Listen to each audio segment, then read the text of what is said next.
Jesus conforta os discípulos. Agora nós vamos continuar, nós vimos do 1 ao 7, tá? Agora eu vou partir do 7 novamente, mas eu vou expor 10, 11, 12, 13 e 14, tá bom? Mas o 7 é importante para a gente fazer a ponte com o que ele está dizendo depois, tá? João 14, a partir do verso 7, Jesus diz assim: se vós me tivesseis conhecido, conheceríeis também o meu Pai.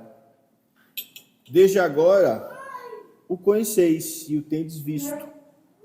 Replicou-lhe Filipe: Senhor, mostra-nos o Pai, e isso nos basta. Disse-lhe Jesus: Filipe, há tanto tempo estou convosco e não me tens conhecido. Quem me vê a mim, vê o Pai. Como dizes tu, mostra-nos o Pai? Não crês que eu estou no Pai e que o Pai está em mim? As minhas palavras que eu vos digo, não as digo por mim mesmo, mas o Pai que permanece em mim faz as suas obras. Crede-me que estou no Pai e o Pai em mim. Crede ao menos por causa das mesmas obras. Em verdade vos digo que aquele que crê em mim fará também as obras que eu faço e outras maiores fará, porque eu vou para junto do Pai. E tudo quanto pedirdes em meu nome, isso farei, a fim de que o Pai seja glorificado no Filho. Se me pedirdes alguma coisa em meu nome, eu o farei. Se me amais, guardareis os meus mandamentos. Pai do céu, nós te pedimos iluminação do teu Espírito. Nos dá do alto discernimento, Senhor, nos dá graça, nos faz conhecer o Pai na profundidade que o Senhor tem nos dado na tua palavra, na tua verdade e no teu Espírito. É o que eu te peço em nome de Jesus. Amém. Amém. Jesus está ensinando acerca da sua autoridade. Um dos motivos que Jesus vai à cruz é por se dizer filho de Deus. Não tem coisa pior do que isso, né? Então, quando ele fala que ele é filho de Deus, é o primeiro momento que nós vimos em que pegam pedras para apedrejá-lo. Quando você se diz filho de Deus, você está dizendo que você é igual a Deus. Então, os fariseus ouviram Jesus até ele dizer isso. Isso é algo para o judeu absolutamente revoltante, porque Deus é absolutamente outro. O homem pecador não pode, de nenhuma forma e de nenhuma maneira, ser igual a Deus. Tanto é que nós olhamos a humanidade e a humanidade é caída. Quando olhamos para os homens, todos a uma, diz a palavra, se extraviaram e todos a uma não fazem a vontade de Deus. Jesus é diferente. Jesus é diferente por causa do seu nascimento. Ele nasce do céu, ele nasce do Pai, ele nasce de Deus, ele nasce em perfeição. Então, quando ele se apresenta como aquele que é o Filho de Deus, é algo tão difícil de entender que os discípulos que estão perto, que estão vendo os milagres, não estão percebendo isso. Tanto é que ele vai dizer a Filipe: olha só, se você não está crendo no que eu estou dizendo, crê pelo menos nas minhas obras, que são iguais à do Pai. Porque quem é que vai fazer um coxo andar? Quem é que vai fazer um cego voltar a enxergar? Quem é que vai trazer alguém da morte à vida?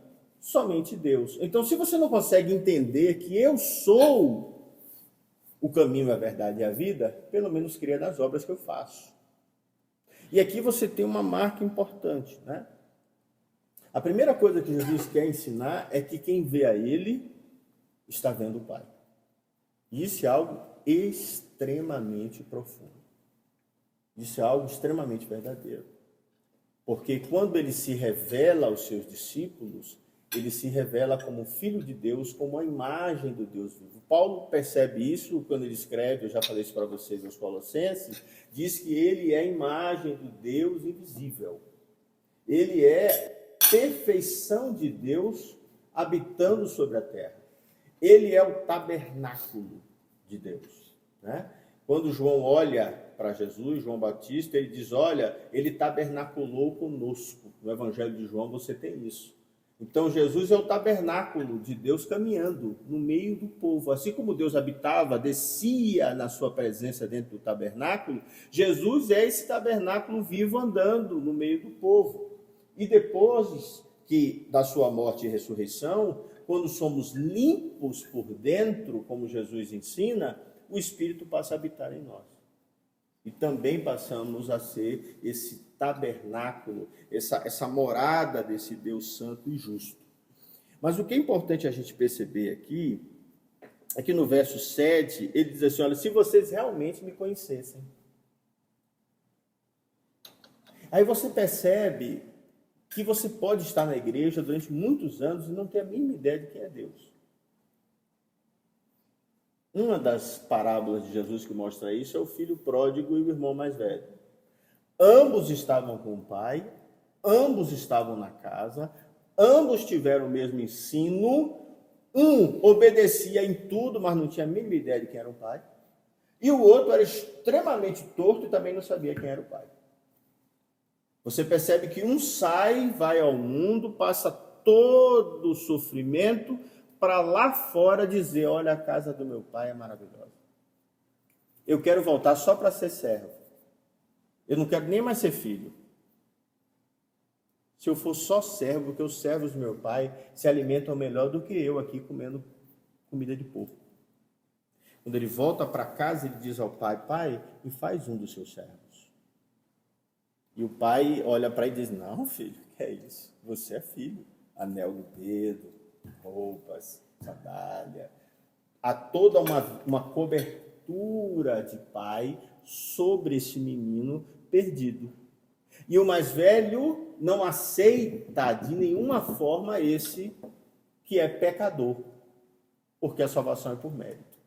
Então ele diz para o pai assim, olha pai, eu fiz tudo certo, eu te obedeci em tudo. Eu fiz tudo do jeito que o senhor quis. Para ele, o senhor está dando um cordeiro e uma festa. E para mim? E faço tudo certinho. Né? Então, nós temos essa ideia meritória de salvação. Nós temos uma ideia errônea de salvação. Assim como nós temos uma ideia errônea de entendermos a Deus. Vontade de Filipe aqui é ver com os olhos. Eu quero uma revelação visível. Eu só vou acreditar se você me mostrar. Lembra de Tomé? Uhum. O Senhor esteve aqui. Nem teve aqui nada. Eu vi ele morrer. Eu vi ele ser enterrado. Como é que ele esteve aqui? Teve aqui, ele veio nos ver, ele falou conosco. Não, só vou acreditar, meu amigo, se eu enfiar o dedo aqui. Ó.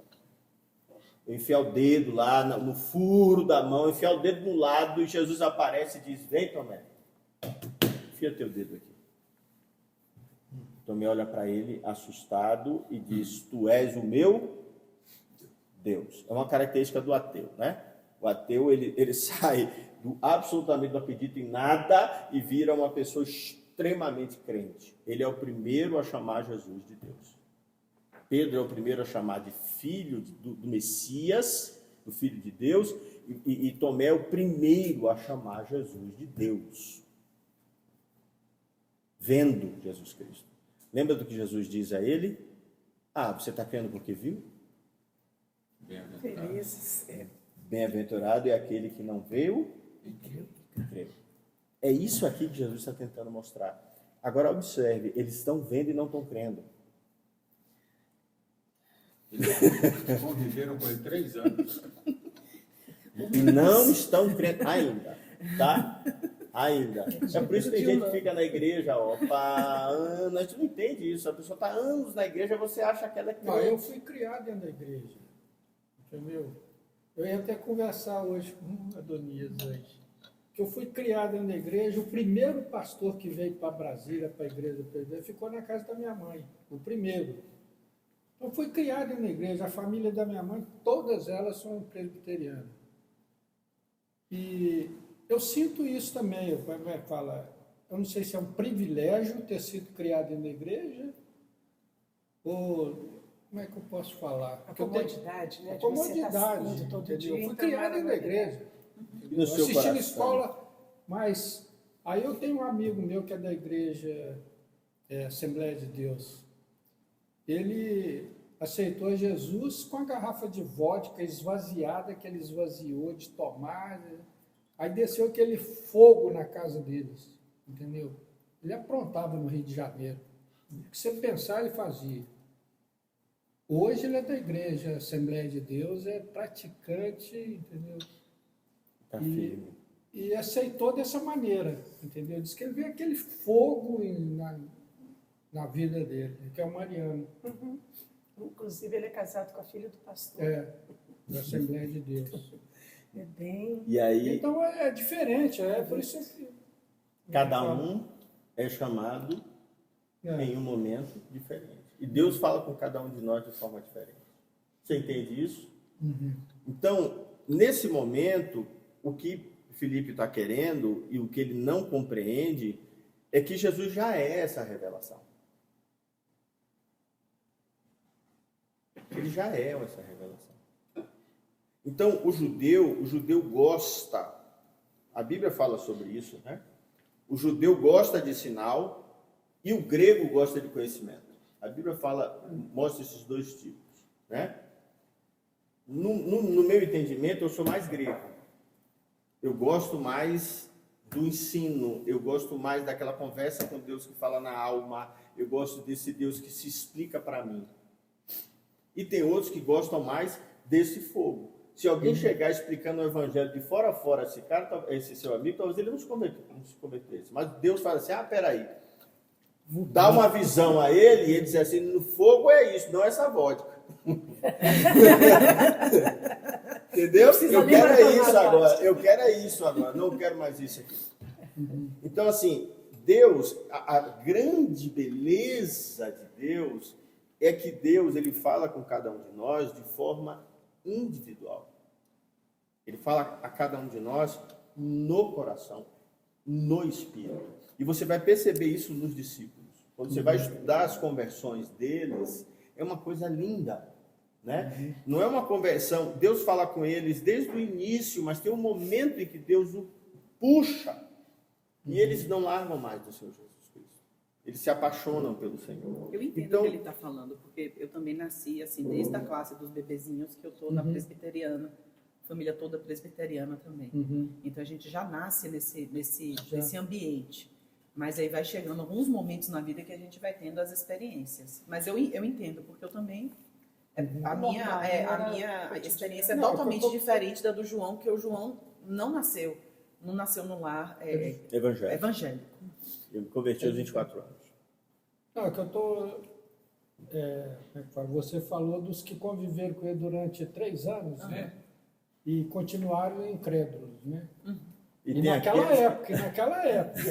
Imagina agora, né, Manuel? Imagina agora. Imagina como é que isso é difícil. Então, assim, a minha grande preocupação com os jovens, com os adolescentes, é formar essa mentalidade de Cristo e fazê-lo conhecido profundamente. Porque a maioria desses meninos, eles se desviam justamente na adolescência. Quando não se desviam na adolescência, é na fase da universidade.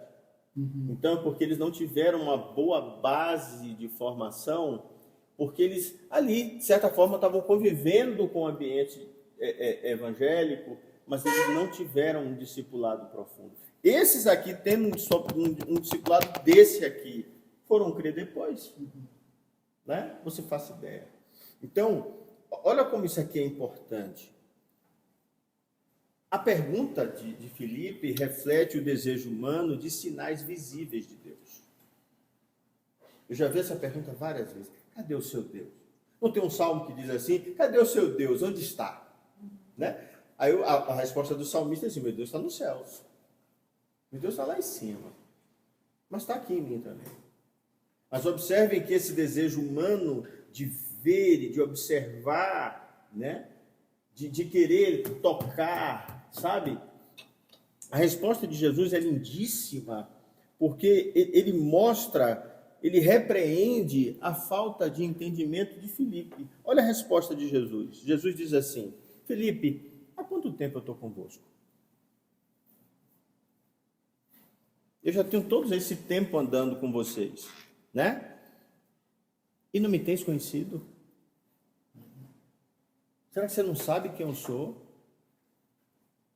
Quem me vê a mim, vê o Pai. Como dizes tu, me mostra o Pai? Em todo o tempo, Jesus diz, eu e o Pai somos um. Eu não faço a minha vontade, eu faço a vontade do Pai. O meu ensino não é meu, o meu ensino é o ensino do Pai. Tudo que Jesus fala, ele está ligando-se ao Pai. Agora, olha que interessante, os fariseus entenderam, tanto que queriam matá-lo por causa disso.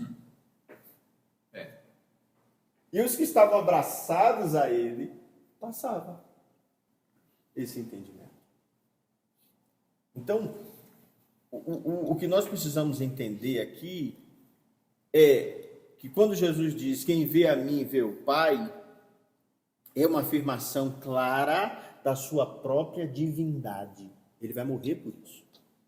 Eles acreditaram, mas não aceitavam, os fariseus. Sim. Eles entenderam, mas não aceitaram. Exatamente. A gente está entendendo o que você está dizendo, mas você vai morrer por isso. Isso não pode ser verdade. Observe que isso é tanto verdade que há 2 reuniões no Sinédrio por causa disso. Em uma delas, Nicodemos chega a ficar assim, mas e se for? Vai que, né? E quem foi o outro? Gamaliel. Gamaliel faz assim, olha, eu acho bom a gente deixar tudo quieto aí. Porque se for de Deus, nós estamos nos insurgindo contra Deus. E se não for do Senhor, vai arrefecer e vai passar como todos os outros movimentos que já aconteceram. O Sinédrio não aceitou. Então você percebe que, de alguma forma, Deus estava falando ao coração tanto de Gamaliel, que era o grande mestre e era o mais velho, e falando ao coração de Nicodemos. Os outros todos estavam cegos. A única coisa que eles tinham na cabeça deles era... Será que não foi Deus endurecendo o coração deles? Não tenha dúvida. Para se cumprir, porque senão... para se cumprir. Você está certíssimo. Assim como Deus endurece... Olha só. Assim como Deus endurece o coração de Faraó, para que ele não veja e persiga Israel, Deus endureceu o coração de todos esses. Isso é tão verdade que no Evangelho de João, quando eles decidem realmente matar Jesus... Caifás diz assim, é melhor matarmos um único do que pereça toda a nação. João, vendo a revelação de Deus, escreve assim, Caifás disse isso como sumo sacerdote para que se cumprisse a profecia de Israel. Jesus vai morrer por toda a nação. Olha que coisa linda. O sumo sacerdote tinha que profetizar isso. Ele profetiza com ódio. Porque exatamente ira. Mas Deus está dizendo, está tudo bem. Meu filho, é isso mesmo. Meu filho vai morrer por toda a nação. E não somente por esse. João 17 a gente vai estudar. Por todos aqueles que crerão. Você consegue ir encaixando as coisas? Com o Evangelho ele vai se encaixando. Como Jesus vai mostrando quem ele é. Né? A pergunta que o meu coração precisa fazer é como é que eu posso crescer no conhecimento de Jesus para entender melhor a Deus se o tempo todo ele se revela a mim? Se ele se revela... Paulo diz que se eu olhar para fora, olhar para o céu, olhar para essas plantas, eu estou vendo a Deus. E o homem é indesculpável em não vê-lo. A criação vai condenar o homem em não ver a Deus. Como é que eu não consigo ver Deus numa chuva, numa fruta bela, numa comida deliciosa, num cuidado, num dormir, num acordar, no viver, no entender as coisas, no amar um filho, No oxigênio que respiramos. no basilar? Percebe? Então, Jesus está mostrando que, olha, eu estou aqui o tempo inteiro e vocês precisam me ver, mas não com esse olho que você está vendo aí, Felipe. É com o olho do coração. É com os olhos da fé. Você precisa ver dessa forma. Lembra do centurião? O servo dele está doente. Ele manda buscar Jesus. Aí Jesus vem no caminho. Ele corre e diz assim, ó. Diz a ele lá que não precisa vir aqui. Porque eu sou um homem de autoridade. E se eu disser um homem meu faz isso, ele faz. Diz a ele que só uma palavra dele, meu servo vai ser curado. Ele nem viu Jesus. Jesus volta. Então, pois diz a ele que o servo dele é curado. A fé do centurião é uma fé que não viu o Messias. Mas ele cria no que o Messias podia fazer. É essa fé que Jesus está mandando a gente ter. Igual a do centurião. Não precisa chegar aqui não, Jesus. Não precisa descer do céu, aparecer na minha casa. Jesus, eu creio que você pode fazer. Faz. Entende? É uma fé que vem do coração. É uma fé que vem do entendimento da pessoa de Cristo. E aí vem aquela pergunta, de onde é que vem esse poder de Jesus? E Jesus revela aqui claramente, de uma forma lindíssima. Ele diz, não crês que eu estou no Pai e que o Pai está em mim? E é uma pergunta, né? Como é que você quer ver o Pai? Então você não acredita que eu e o Pai somos um? Que eu estou nele e ele está em mim? As palavras que eu vos digo, não vos digo por mim mesmo. As palavras que estão saindo de mim, não sou eu, Jesus, apenas que estou dizendo, mas o Pai que permanece. E essa palavra aqui para um fariseu é para, sabe? O Pai permanece. Como é que o Pai permanece em você? Se o Pai só podia estar dentro do tabernáculo e num único lugar que se chama Santo dos Santos, que você só entra uma vez no ano e quem entrasse lá dentro morria, se não fizesse um sacrifício antes, como é que Deus, que habita nesse lugar, que é absolutamente santo e que mata tudo que está ao redor, lembra no monte, quando ele desce sobre o monte, todos os animais que estão no monte morrem, tudo que está perto de Deus ali morre, porque Deus é absolutamente santo. E Jesus está dizendo, ele permanece em mim. Para nós parece, nós somos cristãos, nós entendemos quem é Jesus, mas isso aqui é um absurdo. Um fariseu ouvir isso aqui, vai matar ele de faca. Você está entendendo? Deus permanece em mim, ele habita na minha pessoa. Eu sou um templo que Deus habita. É isso que Jesus faz de nós na sua morte. E recebemos o Espírito Santo, que assim como habitar nele, passa a habitar todo aquele que crê. Então você tem uma ampliação desse entendimento, né? E ele fala uma coisa que é extremamente importante para nós. As obras que eu fiz, quem crê em mim, também vai fazer. Esse poder de Deus, que está sobre mim, vai estar sobre todo aquele que crê, né?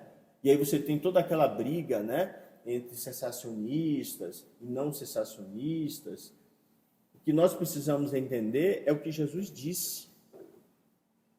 O poder que está sobre o Senhor está sobre cada um daquele que crê.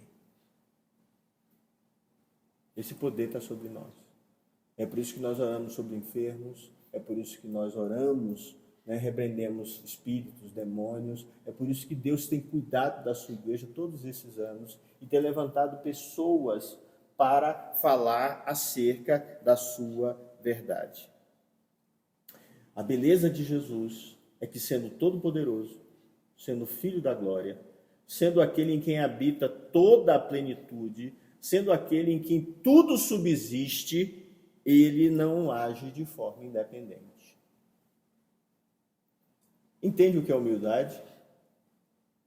A gente é essa porcariazinha que nós somos. E quando temos um pouquinho de poder, a gente já se acha o máximo. E acha independente, e acha que pode, né? Jesus olha para si mesmo e diz assim, eu não faço nada de mim mesmo. Olha que coisa linda. Um homem que pode apagar o sol com um estalar de dedo. Sol suma. Acabou, não tem mais sol. Entende? E ele se submete em unidade a Deus em submissão. As suas palavras e ações, ele está dizendo, não vem de mim mesmo. Vem do meu Pai. Assim como tudo aquilo que nós podemos fazer, tudo que somos, também vem do Pai. Qualquer coisa, a minha capacidade intelectual, a minha capacidade, o meu trabalho, a minha vida, qualquer coisa que eu faça, a minha capacidade de cozinhar bem, o que for, isso primeiro vem do Pai. E aí Jesus encerra essa última parte, mostrando uma coisa importante, né? Ele vai dizer que as obras confirmam a sua identidade. As obras que eu faço vêm do meu Pai. Creiam nisso. Creiam nessa verdade. Um exemplo que eu vou falar das duas coisas, né? Esse poder que habita sobre nós, né? Aquele que crê em mim, obras maiores fará. E dessa verdade que quando você vê o poder de Deus, você se converte. Eu vou dar um exemplo simples. Meu irmão, Geraldo, aquele que esteve aqui, o xará do Gel, que é Gel também, a gente chama de Gel, ele era viciado em crack, mas viciado, muito viciado. Ele chegou a pesar 40 e poucos quilos, ele estava pele e osso, estava já para morrer. E aí, minha mãe liga para mim e diz assim, João, venha ver seu irmão. Ela não me disse o que era, mas nós temos alguns amigos que são policiais. Um policial civil foi lá na casa de minha mãe, bateu na porta. Dona Vilma, João está aí? O João não está, João está em São Paulo, o João está estudando. Ah, eu preciso falar com o João. Ele fez, não, não pode falar comigo? Não, só com o João. Ele fez, não, já sei o que é, Geraldo, não é? Pode falar comigo. Não, eu fui falar com ele. Você me deu o telefone dele, eu falei, fale comigo. Eu lhe vi crescer. Fale comigo. Aí ele fez assim, ó, nós descobrimos que seu filho está traficando. Ele não tinha dinheiro para comprar, então ele começou a traficar para poder usar. E o que é que vai acontecer? Eu acho melhor você tirar seu filho daqui. Manda ele ficar com o João em São Paulo por um tempo. Estava perto das minhas férias. O que é que eu fiz? Corri para casa. Peguei o voo, terminou ali, última semana de aula, perdi ali, terminou as provas, ainda tinha mais alguma coisa, mas eu peguei o voo e fui para casa. Encontro meu irmão, virei para ele e disse assim, Gel, o que é que está acontecendo? Para com isso, rapaz. Conversamos um monte, ele falou, João, eu não consigo. Eu disse a ele, ó, você vai fazer a seguinte oração. Jesus, eu não consigo parar não, mas eu quero te pedir que o Senhor me cure e que o Senhor limpe a minha alma. O Senhor pode me curar. Você vai fazer só essa oração, não precisa orar mais nada, não. Você diz assim, Jesus me cura. Passado alguns meses, ele teve uma crise em casa absurda.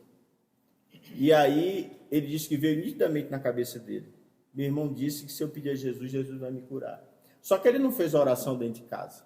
Ele saiu correndo, aí passou uma Topic, ele entrou na Topic e virou para o topiqueiro e disse assim, ó, eu não tenho dinheiro não, mas eu vou descer ali na frente, no largo da 10, que ele sabia que tinha uma igreja, da Carazeira 10. Me leva lá. Me leva lá. Aí o cara olhou e falou, não, tudo bem, fica aí. Viu que ele não estava bem. E, não, pode ficar aí, eu levo. Aí ele foi na Topic, desceu e entrou na igreja. Ele disse que na hora que ele entrou na igreja, ele começou a passar mal.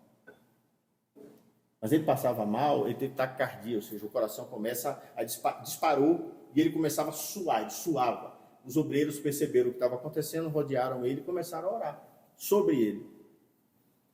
Ele não lembra uma palavra que foi dita no culto. Ele lembra da situação, mas não lembra de nada do que aconteceu. Quando terminou o culto, os obreiros estavam todos ao redor dele.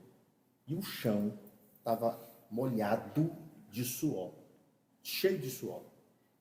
A gente já tinha tentado internar ele mais de uma vez. A gente tinha levado ele para o médico várias vezes. Resumo da ópera. Ele volta ao médico. Com uma semana ele já tinha ganhado quase 10 quilos. Ele começou a engordar rapidamente.